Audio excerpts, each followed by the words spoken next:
Hoje em dia, as pessoas acabam gastando além dos limites. Mas o que fazer com as dívidas?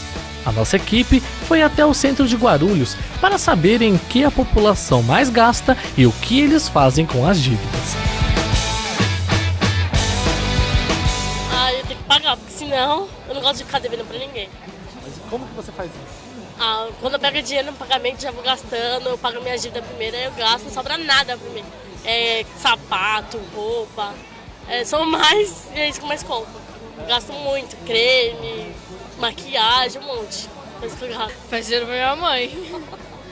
Daí ela fica assim, mãe, eu preciso de dinheiro pra pagar as coisas. Ela tem que cuidar. E com o que você mais gasta? Besteira, muito besteira. Roupa, sapato, lanche, assim, muito besteira. Bom que ela gasta, mas ela controla, né? Ela, assim, apenas gasta tanto que ela pode ganhar, ou o que ela ganha, o que ela gasta, assim. Ela nunca ultrapassa os limites dela. Ainda bem, né? Ou então ela compra tudo à vista, já pra não ficar devendo.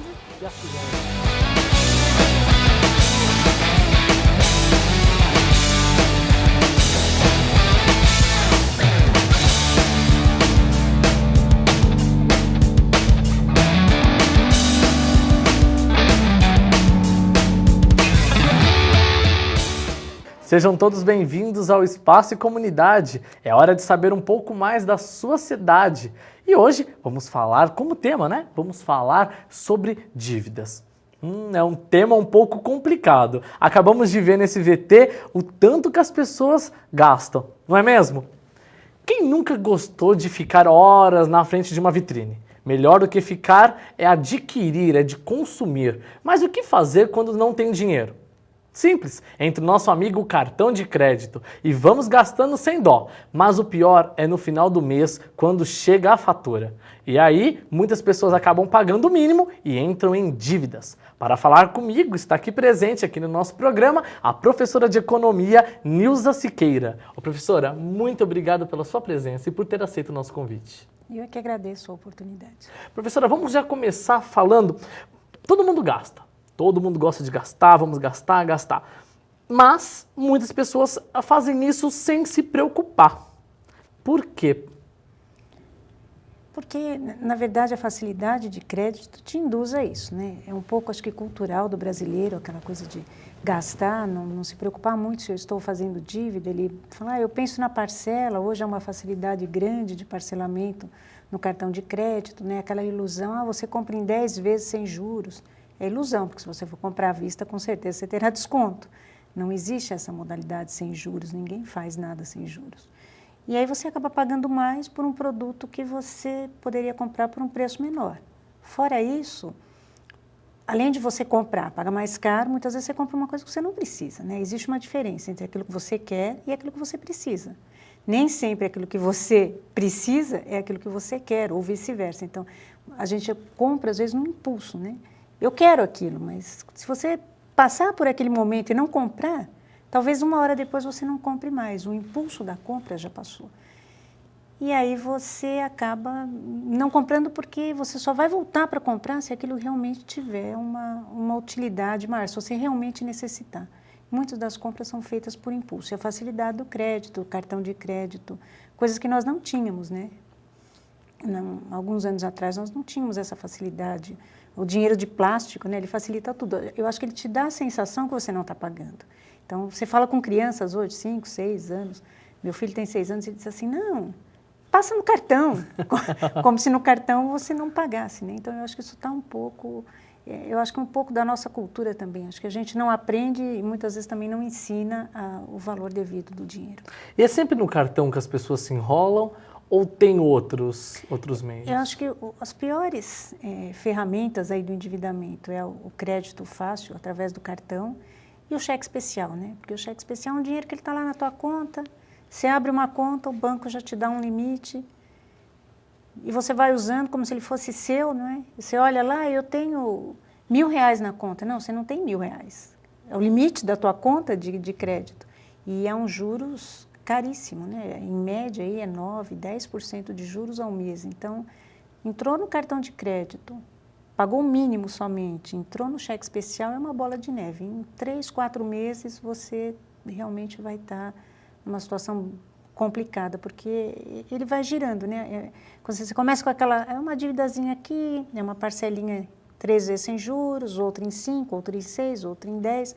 Quando você junta aquele monte de parcela, aí chega no dia do cartão de crédito, agora aumentou para 20% a parcela mínima que você poderia pagar, mas há bem pouco tempo atrás você podia pagar 10% e rolar 90% da tua dívida. Então, você não tem dinheiro para pagar porque você gastou mais do que a tua possibilidade de renda, ou você usa o cheque especial e paga 10%, ou você rola no cartão de crédito, que muitas vezes é uma taxa, dependendo do tipo de cartão que você tenha, até maior. E hoje em dia, ó, por exemplo, a gente acabou vendo nessa matéria que a maioria das pessoas ali falaram que gastam o salário com besteiras. Então, hoje em dia, a pessoa não acaba planejando, ela já vai mais para comprar besteira mesmo, né? Comprar besteira, porque assim, acho que a melhor ferramenta para o endividamento é o cartão de crédito, né? A facilidade do cartão e do cheque especial. Agora, a melhor ferramenta para o teu controle é você fazer um controle pessoal mesmo. E às vezes as pessoas falam, mas isso é muito complexo. Não. Olha, coloca lá, ganho X, quais são os gastos que eu tenho, e todo mês essa conta tem que fechar, né? E o ideal é que você ainda reserve um pouquinho do teu salário, 20% pelo menos, para um momento de dificuldade. Então, aí, quando você fala assim, a maioria das pessoas diz, imagina, né? Você pergunta para as pessoas, você poupa alguma coisa? Imagina, o que eu ganho não dá nem para mim, quanto mais para poupar. Mas, na verdade, são coisas, aí eu falo assim, olha, se você economizar um cafezinho por dia, são R$30 por mês, né? São R$360 por ano. Um realzinho por dia, não é? Então, é aquela coisa, eu acho que um pouco é cultural.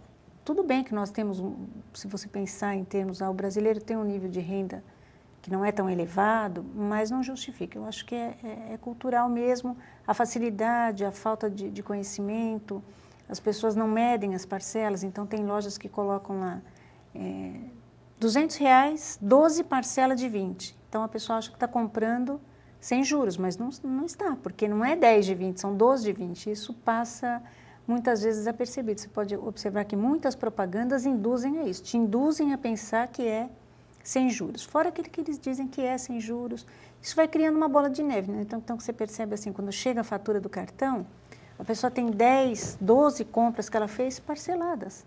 Só que ela fez parcelada esse mês. O mês que vem ela tem de novo aquela parcela, mas ela já esqueceu, porque ela não comprou esse mês, né? Aí vem para o outro e vai acumulando. Então, quando chega no terceiro, quarto mês, você tem um montante muito grande. E outra coisa também é que você observa que as pessoas não compram baseado no limite da sua renda. Elas compram baseado no limite do cartão, no limite do cheque especial. E nem sempre isso é o equivalente à tua renda. Você pode ter um limite, muitas vezes, 2, 3 vezes superior ao teu salário. E aí, como é que você vai pagar isso no mês?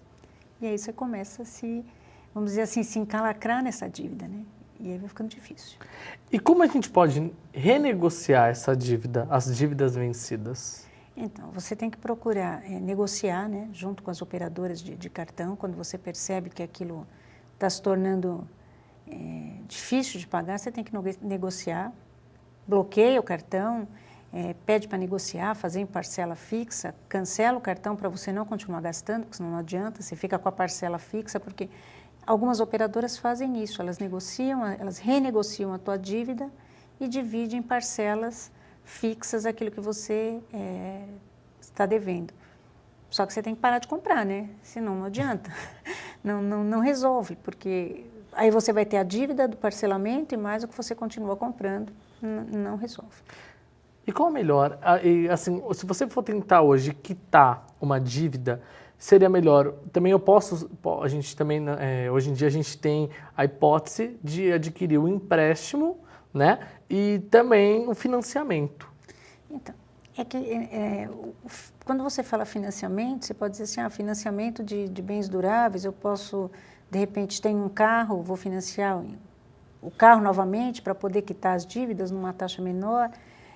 O empréstimo ele acaba, de certa forma, sendo um financiamento. Então, existem algumas modalidades de crédito que são mais baratas.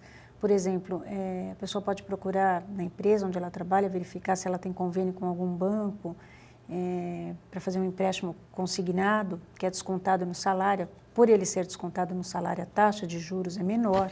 Né? Existem algumas linhas de crédito que oferecem taxas menores do que o cheque especial, mas a gente não pode esquecer que nós estamos num período de juros altos, de dificuldade de crédito, então não está barato renegociar a dívida, mas se você não estancar isso no momento que você percebe que ela começa a crescer, aí vai ficando pior. Então quando você percebe assim, olha, mês que vem eu não tenho dinheiro para pagar o cartão, então já negocia antes, porque depois que eles negativam o teu nome, depois que eles protestam o teu nome, aí fica tudo inviável, aí você não vai conseguir mais nada. Né? Então você tem que ser, antes de chegar lá, vamos dizer assim, né?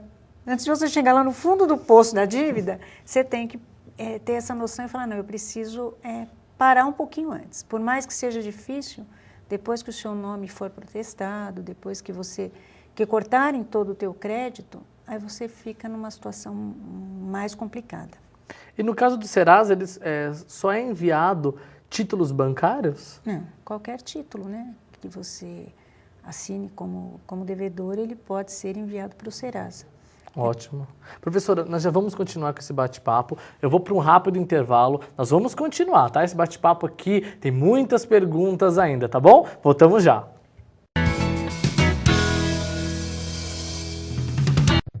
Eu já vaguei pelo desconhecido, peguei atalhos errados, implicava com a minha irmã só porque ela era linda. Sentei na última carteira para a professora me esquecer. Me encolhi feito caracol porque tinha espinhas na cara. Já chorei por nada e já ri por tudo. Provei bebidas amargas porque achava que a vida era um porre. Me apaixonei perdidamente. Achei tudo lindo. Desisti, fugi, voltei, reconciliei. Eu reconheço meus pontos fracos e não desisto nunca. Corro atrás, vou à luta. É preciso ser lagarta para virar borboleta e voar por aí. Só que eu morro de medo de altura. Borboleta!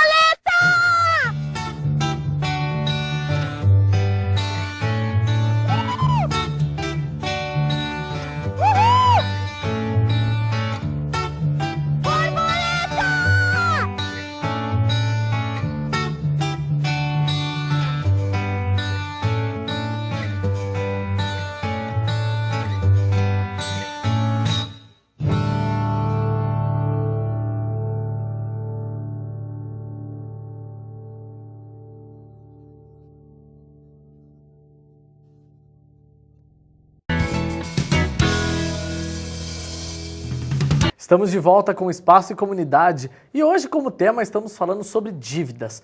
Quem é que nunca se enrolou ou nunca já entrou numa dívida? Estamos contando e recebendo a professora da Universidade de Guarulhos, Nilza Siqueira, que é economista. Professora, dando sequência a esse nosso bate-papo, quando a gente se envolve em dívidas de banco, como é para fazer para negociá-las? Então, Rodrigo, é aquilo que eu disse, você tem que procurar renegociar isso antes que você fique inadimplente. Depois que você ficou inadimplente, que você realmente, o banco te negativou, te enviou para o protesto, aí é mais difícil porque o teu crédito é cortado. Enquanto você tem crédito, depende da tua capacidade de pagamento, né, e da tua capacidade, vamos dizer assim, de endividamento. Se o teu endividamento estiver muito alto, o banco vai te cobrar taxas de juros maiores, porque ele vai comparar teu endividamento com a tua capacidade de pagamento. Se eles estiverem ali, né, você estiver muito tomado com o empréstimo, com certeza o banco vai te cobrar uma taxa maior, porque o risco é maior de você não pagar. Mas mesmo assim, quando você negocia isso, ou procura renegociar a tua dívida dentro de uma normalidade, o que é dentro de uma normalidade? Estou com meu nome limpo, não foi enviado para o protesto, não estou em atraso ainda, mas eu estou sentindo que não vou conseguir pagar. Então, se eu negocio antes de ficar inadimplente, antes de ser enviada para o protesto, é mais fácil que o gerente do banco consiga negociar isso para você e você tenha prazos mais flexíveis e consiga fazer isso de uma forma mais saudável. Mas depende de você ter aquele momento e dizer, não, peraí, eu não vou esperar o barco afundar. Depois que ele afundar, que nem o gerente do banco, né? Tem uma amiga que é gerente do banco, ela diz assim, não há milagre depois, né? Você cortou, sujou o nome, o banco não empresta, porque o banco ele não quer perder, ele não perde em hipótese alguma. Então, se ele já te emprestou e o teu nome está sujo, ele não vai te renegociar aquilo numa taxa menor. Para quê? Ele vai tentar receber aquilo que você já está devendo. E no caso, faculdade e escola, eles podem mandar o seu nome para o Serasa? Podem.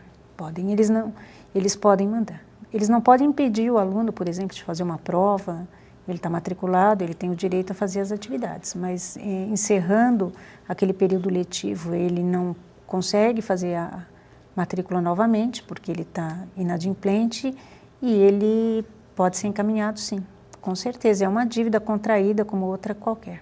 Tá. E quando você tem um ou mais cartões de crédito, né? Um ou mais cartões de crédito, e você quer comprar um determinado objeto, como é que eu posso fazer para conseguir? Então, Rodrigo, você tem que pensar, olha, eu posso ter 3 cartões de crédito, mas eu tenho que pensar assim, eu tenho que gastar nesses cartões de acordo com a minha renda. E quais seriam os principais passos para uma pessoa não se endividar? Seria pensar antes de gastar. Seria quando eu falei, fazer aquele exercício, né? Que é difícil realmente. É o principal, né? É difícil, você tem que parar e pensar, eu preciso ou eu quero? Existe uma diferença. Você vai dizer a mesma coisa? Não. Quanta coisa nós queremos? Nem sempre está de acordo com aquilo que nós precisamos. Então, eu preciso? Bom, se eu preciso, eu vou me organizar. Preciso? Tá, então já resolvi, eu preciso. Preciso hoje? Preciso esse mês? De repente, eu posso precisar disso só daqui a 3 meses. Eu posso economizar para comprar isso daqui a 3 meses e aí pagar um preço menor. Então, eu acho que o grande exercício é esse mesmo, é você... Porque muitas vezes a pessoa diz assim, mas eu trabalho tanto, né? Eu mereço. Você merece. Pensamento de... Eu mereço, né? Eu mereço. Só que você tem que pensar assim, eu mereço depois ficar endividado, eu mereço pagar juros monstruosos, eu mereço ficar sem dormir, porque no dia seguinte eu sei que a minha conta vai estourar. Então, assim, são coisas que a gente tem que pensar. E fazer um acompanhamento, né? Coloca lá no papel, não precisa ser nada complexo. Pega um caderninho, coloca lá quanto você ganha e anota todas as suas despesas. Faz isso durante um mês e verifica o quanto você gastou. Né? Se você gastou realmente em coisas que você precisa, se tem algum excedente que você consegue cortar, porque não tem milagre, né, Rodrigo? Não tem aquilo, o que eu faço? Bom, você está endividado, a primeira coisa, parar de gastar. Básico, não é? Você vai, aí fala assim, não, mas não é tudo que eu posso parar de gastar, porque a gente tem aquelas necessidades que precisam ser atendidas. Então, você tem que separar, olha, dentre tudo aquilo que eu gasto, o que eu não consigo ficar sem, o que eu não posso ficar sem. Então, tem coisas que não dá, você precisa se alimentar, você precisa se locomover, precisa, transporte, uma série de coisas que você não tem como ficar sem. Tudo bem, então, eu vou separar aquilo que é essencial, que não tem como ficar sem, porque eu preciso para me manter vivo, não é? Então, esse eu não posso mexer. Agora, existe aquele tipo de coisa que você adquire, aquele tipo de bem que você adquire, que você consegue realmente reduzir um pouco, não é? Dá para reduzir um pouco. E tem aquilo que é supérfluo, que você realmente tem que cortar, você está endividado, não tem outro jeito, você corta, e aí você começa a ver que a dívida começa a diminuir, né? Começa a pagar, vou quitar as dívidas mais caras primeiro, vou tentar renegociar numa taxa menor.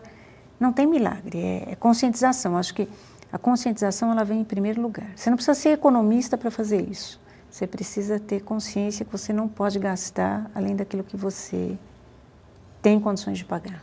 E, por exemplo, essa crise que a gente está acompanhando hoje, né, nos Estados Unidos, nessas crises todas que está tendo, ao seu ponto de vista hoje, está afetando muito o Brasil? Afeta, né? Por mais que hoje nós temos uma economia mais saudável do que tivemos em tempos atrás, em outras crises, mas afeta, né? Um país como Estados Unidos afeta o mundo todo, pelo tamanho dele. Então, reflexos aqui nós já estamos tendo e vamos ter.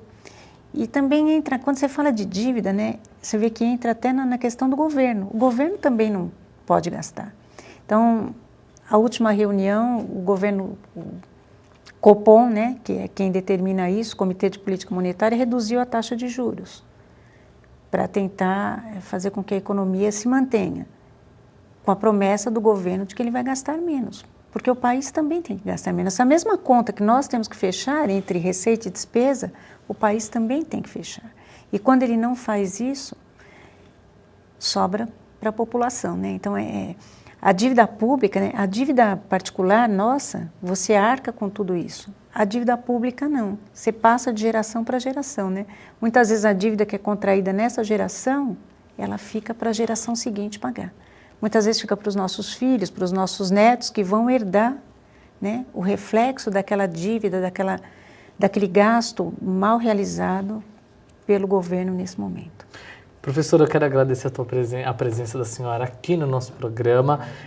Tenho certeza que ajuda a população e principalmente aqueles que gastam compulsivamente, né? E eu quero agradecer a sua presença e caso tenha mais dicas para aprendermos como economizar, por favor, o nosso programa vai estar sempre com as portas abertas para recebê-la. Ficou alguma dúvida? Tem sugestões para o nosso programa? Mande e-mail para a gente, tv@ung.br, ou também pode ligar aqui no nosso estúdio, 2464-1796. E nós temos encontro marcado no próximo Espaço e Comunidade. Tchau!